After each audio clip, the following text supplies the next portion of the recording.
As Mazda's powerful rotary engine takes center stage, raising eyebrows and sparking debate, could this revolutionary technology redefine the landscape of the EV industry? At an interesting time when most automakers are facing the future with newer engine systems that offer better cost and efficiency, Mazda is looking into the past by revisiting its old and abandoned rotary engine. The rotary engine is an internal combustion engine using a different process. They've announced a new rotary engine with impressive features that could very well shake up the entire EV industry. But why take the risk of reviving a failed system, and what makes Mazda so confident that it would succeed right now? The biggest and most powerful vehicle that Mazda has ever built. Join us as we explore the story behind the engine, the stunning upgrades they've made, and how it's expected to work. Rotors, which function as pistons, and fixed pinions, which determine the direction of the rotors. History of the rotary engine. The inspiring story behind Mazda's new engine goes way back to 1925. Ford's Model T at the time dominated the roads in terms of sales and performance but had a heavy four-cylinder engine that easily knocked and overheated. GM's Chevrolet Superior D-Series were pretty much dead on arrival because they had engines that weren't very reliable. Dodge cars were among the most powerful but always rattled due to unbalanced piston parts and had annoying engines that needed frequent oiling and produced a lot of noise with overly excessive vibrations. The auto industry desperately needed a smoother and more efficient solution, and that was when the rotary engine came in. This engine was promised by famous engineer and visionary Felix Wankel, and he promised to accomplish this through NSU, a small German firm specializing in building the cheapest cars and motorcycles on the market. Felix Wankel was a famous engineer born way back in 1902 who dreamed of proving everything he had learned about traditional engines wrong. As early as age 17, he already had his idea for what would later become known as a rotary engine. This machine would not use pistons like regular car engines but would rather spin in a circular motion that made engines lighter, smaller, and smoother than the regular ones that caused a lot of problems. When the idea struck his mind, Felix wasted no time in drawing out his ideas in a way he believed would never produce vibrations and loud sounds like most engines did. So, from late 1925 to 1937, Felix got to work on making his wild dream a reality. But as expected, things weren't as simple as he envisioned. Though he had successfully built a lab in Heidelberg with the best engineers his small pockets could afford, it wasn't until 1951 when he finally got the chance to take his work seriously. This was primarily because of the Second World War, and when things finally settled down in Germany, he didn't have the funds to keep his lab going and had to work for another company called NSU. Thanks to their expertise in making cars and motorcycles, Felix finally had access to much better tools and all the money he needed to bring his engine to life. Now, this was where things got interesting.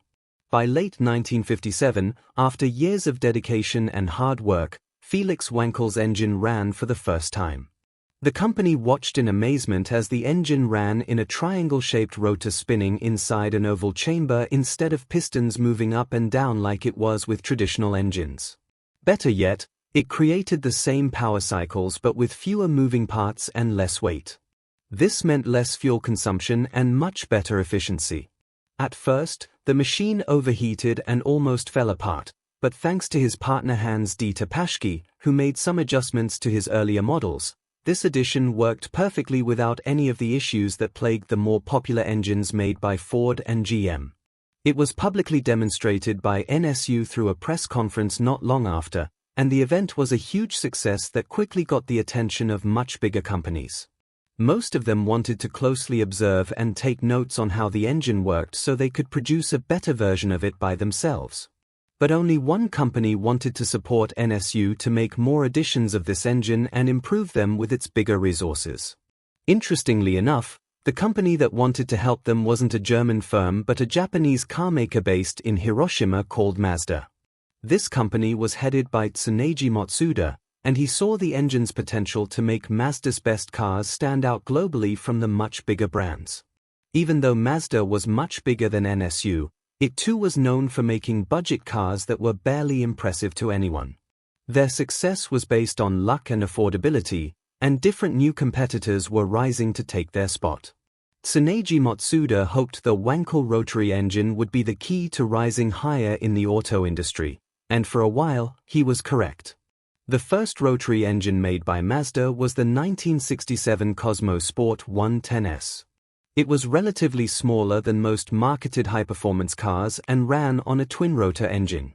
Many Japanese users claimed it was fun to drive, and it grew so popular in Europe and America because of how well it performed despite being much smaller than most performance cars. As the years went by, Mazda continued improving their rotary engine and used it in upcoming models like the RX-3 and beyond. But perhaps the most famous rotary car was the RX-7 that launched in 1978, and it was the car that made rotary engines popular because it was one of the lightest, fastest, and most affordable automobiles in the mid-range market. It was reportedly so good that it garnered a cult following that lasted for decades. It was so successful that the RX series didn't launch the next generation until 2003 with the RX-8. This was a four-door sports car that was also marketed as a sports vehicle but with more practical and impressive features for the average Joe. Mazda was still relatively successful with this launch, but sadly enough, it was also at this point where the cracks began to show. Even though the more recent RX cars had the coolest designs and performance, each upgrade caused the machine to burn more gas than piston engines. On top of that, the engines weren't durable enough. This was because of the apex seals that kept the rotor inside the chamber. Due to the constant circular motion of the engine parts, the seals wore out quite easily, causing the cars to gradually slow down in speed and overall performance with each passing year. Every upgrade tried to fix this by simply cranking up the performance of the newer models, and while that made up for the wear and tear of the engines, it also increased carbon emissions in the RX-6, RX-7, and RX-8 models. It also didn't help that the world was becoming increasingly aware of the dangers of carbon emissions on our climate during the 90s and early 2000s. And because of this, many countries came up with very strict rules on the kind of cars that were allowed into their borders. By 2012, when the RX-8 failed to meet most newer standards, Mazda stopped making rotary-powered cars entirely. All these issues beg the question, how did such a genius idea on paper quickly turn into a corporate nightmare for Mazda? What were the biggest flaws of this engine, and how does Mazda's newest edition promise to address each of them? As we shall see, most of the answers lie in the engine's design. How rotary engines work.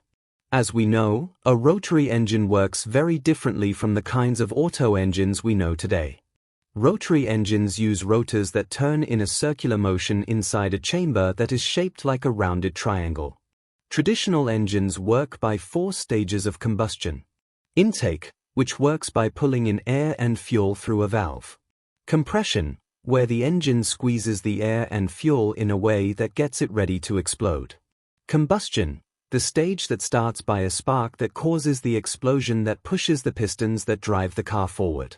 Exhaust, the stage that pushes out the leftover gases and smoke so the process can start all over again. These steps happen one after the other, and the idea behind the rotary engine is for the machine to be able to perform all 4 stages at the same time with each full rotation of the rotor. As the rotor spins around the eccentric shaft, the space between the rotor